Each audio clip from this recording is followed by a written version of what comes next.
Welcome back to my channel. কেমন আছো তোমরা সবাই? আজকে চলে আসলাম আবার নতুন একটি ব্লগ নিয়ে। তো এটা কিন্তু ঢাকায় আসার আমার দ্বিতীয় দিনের ব্লগ। এটা হচ্ছে গতকালকে একটা ব্লগ। মাঝখানে আমি একদিন বা 2 দিন ভিডিও শ্যুট করিনি। তো আবার ঢাকায় এসে কিন্তু পুরনো রুটিনে ফিরে গেলাম। আবার এখানে এসে সব দায়িত্ব এখন একারই পড়ে গেল। আবার বাজারে যেতে হবে। তো বাজারে গিয়েছিলাম আমি সকালই, সকাল 9টা বা 9:30টার সময় আমি গিয়েছিলাম বাজারে। তো এরকম গ্রোসারি বা টুকটাক কিছু আমার আনতে হবে। আর বাড়ি থেকেও আমি অনেক কিছু নিয়ে এসেছি এবার। তো সব তো এখানে দেখা যাচ্ছে না। চাল নিয়ে এসেছি, আলু নিয়ে এসেছি, আর এই যে অল্প অল্প করে সবজি, যেহেতু আমাদের এখানেই বাজার, তো অল্প অল্প করে আমি কিনি। আমার ছেলেও সবজি খেতে চায় না। এবার যেহেতু আমরা কম মানুষই এসেছি, তো এরকম অল্প অল্প করে আমি সবজি এনেছি। বরবটি এনেছি, দুম্বা, তারপর হচ্ছে পটল, সব আমি অল্প অল্প করে নিয়ে এসেছি। তারপরে এই দেখো, এই যে বিভিন্ন রকমের ডাল নিয়ে এসেছি। এই ডালগুলো কিন্তু আমি বাড়ি থেকে নিয়ে এসেছি। তারপরে একটা তরমুজ নিয়ে এসেছি, এটা হচ্ছে বাজার থেকেই নিয়ে এসেছি। তো তরমুজটা অলরেডি কাটা হয়ে গেছে, এজন্য আমি দেখাইনি। তো পাঙ্গাস মাছ নিয়ে আসছি, বাড়ি থেকে আলু নিয়ে আসছি, তারপরে হচ্ছে চাল, অনেক কিছু নিয়ে আসছি। এই যে দেখো মুড়ি, তারপরে হচ্ছে চিনি নিয়ে এসেছি। এগুলো বাজার থেকে আমি নিয়ে এসেছি। যেখান থেকে যা নিয়ে এসেছি সেটাই আমি তোমাদের বলছি আর কি।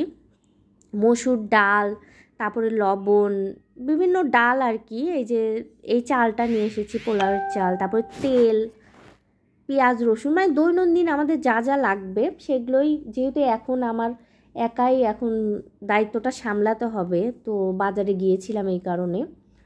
আর একটু দরকার ছিল আমার ছেলের জন্য কিছু আর কি, কয়েকটা ফতুয়া নিব। গরম যেহেতু খুব পড়ে গেছে এখন ঢাকায়।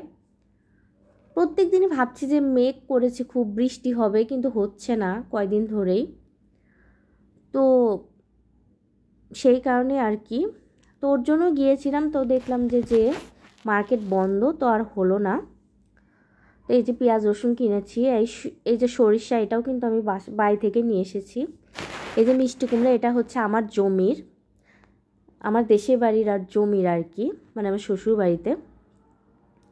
তারপর ঢেঁড়স নিয়ে আসছি, এটাও আমার জমিরই। এই যে বিভিন্ন রকমের ডাল, এখানে আমার মাও কিছু দিয়েছে, আমার শাশুড়িও কিছু নিয়ে এসেছে, এরকম করে মা বাবা যতদিন বেঁচে থাকবে আর কি, বা আমার ভালোবাসা পাওয়া যে কতখানি যার বাবা মা আছে সেই বোঝে একমাত্র। আসলে মাথার উপর বাবা মা থাকা বা শ্বশুর শাশুড়ি থাকা যে কতখানি ভাগ্যের ব্যাপার, সেটা আসলে আমরা গেলে বা না গেলেও বুঝতে পারি যে তারা আমাদের মিস করে, ফোন দিয়ে খোঁজ নেয়। তো এইরকমই। তা আজকে ভয়েস ওভার দিচ্ছে, আজকে হয়তো বৃষ্টি হবে, খুব মেঘ করেছে, জানি না, না হওয়া পর্যন্ত আসলে কোনো ভরসা নেই। তো এগুলোই আমি এনেছি আর কি বাজার থেকে। আরও আমার কিছু কিনতে হবে। তো একদিনও তো আর এত কিছু আমি আসলে একা একা, তো যেহেতু 5 তলায় এত দূর বয়ে আনাও সমস্যা, তো এই জন্যে আর কিছু কিনিনি।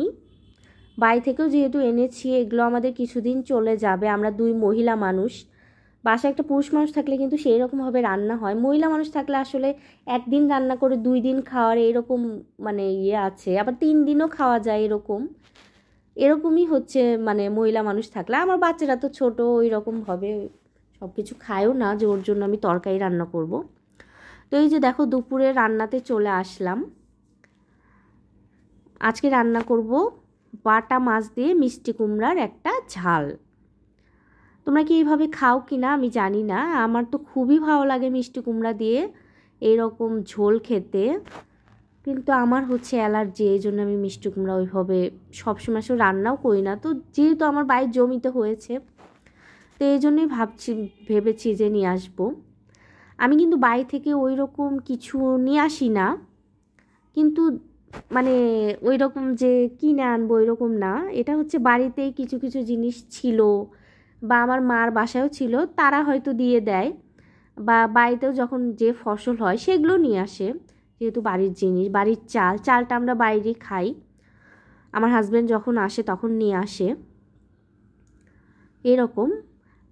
আর মাছও আমরা নিয়ে আসি, সেটা সব মাছ নয়, যে ব্রিগেড বা সিলভার কাপ ওগুলো ঢাকায় আসলে একটু কমই পাই।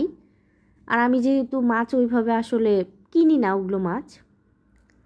তো এই যে দেখো আমি কিন্তু তেলে একটু কালিজিরা ফোড়ন দিয়েছি, তার ভেতরে আমি একটু রসুন থাকলে রসুন দিতাম। তো রসুন আমি যেহেতু কেবলই নিয়ে এসেছি, রসুন একটু বেটেই আমি দিচ্ছি আজকে। অন্যদিন আমি গোটা রসুন দেই, আজকে একটু বেটে দিয়েছি। আর এই যে দেখো এর ভেতরে আমি একটু কিউব করে আদাও দিয়ে দিয়েছি। আমি কিউব কিউব করে রাখি এরকম ছোট ছোট আইসক্রিমের বক্সে, তাহলে একটু সুবিধা হয়, পুরাটা গলাতে হয় না বাটাগুলো। তারপর একটু দেখো এই যে জিরার গুঁড়ো দিয়েছি, একটু মশলার গুঁড়ো দিয়েছি, দিয়ে আমি একটু নেড়ে চেড়ে নিচ্ছি। তার ভিতরে কিন্তু লবণ হলুদ আমি আগেই দিয়েছি। এগুলোকে আমি এখন একটু নেড়ে চেড়ে এই যে ঝোল দিয়ে দিব। তারপরে এই যে মাছগুলো দিয়ে দিয়েছি। এখন একটু জাল দিয়ে নামানোর আগে আমি আরেকটু সামান্য মশলার গুঁড়ো অ্যাড করে দিব, যেহেতু মিষ্টি কুমড়োর, এবং আমি একটু আদা রসুন বাটা ইউজ করেছি মিষ্টি কুমড়োর ঝালে। তো নামানোর আগে একটু গরম মশলা দিলে খুব ভালো একটা ফ্লেভার আসে, স্বাদ ভালো হয় আর কি। তো এই যে এইভাবে আমি রান্নাটা করেছি। তোমরা জানিও এই রান্নাটা তোমাদের কেমন লেগেছে। আমার ভালোই লাগে মিষ্টি কুমড়া দিয়ে তরকারি। তো আজকে এই পর্যন্তই।